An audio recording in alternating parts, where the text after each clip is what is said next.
La violence italienne. Ce soir, je vais te parler des chemises noires, 1923. Bon, à cette époque, le fascisme est très présent et on peut remercier Benito Mussolini car c'est lui qui dirigeait à cette époque, mais je t'en reparlerai.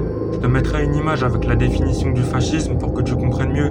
À l'origine, cette brigade a été créée pour servir le parti nationaliste fasciste en Italie. Et dedans, on retrouve différents types de personnes, que ce soit des ouvriers, des paysans, des bourgeois, des soldats, des aristocrates, etc. En outre, c'est eux qui ont marché sur Rome pour soutenir Mussolini. De plus, leur effectif n'était vraiment pas à plaindre. Avant que ce soit officiellement créé, ils étaient 17 000. Et lors de leur création, ils seront 800 ou 1 million. Et ça, pour une milice, c'est vraiment démesuré. Évidemment, les chemises noires étaient tout puissants, et leur rôle sera de répandre le fascisme dans les rues, et ça sera plus ou moins brutal. Déjà, ils vont tabasser énormément de citoyens, et ils feront des expéditions punitives dans les villes, et croyez-moi, c'est tout le monde qui prenait.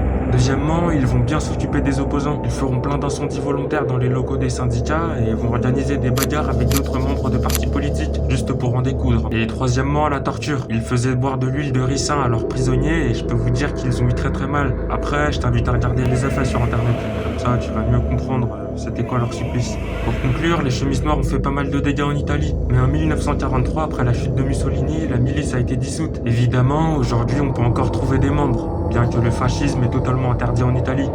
Mais bon, dis-moi ce que t'en penses en commentaire. Et à bientôt.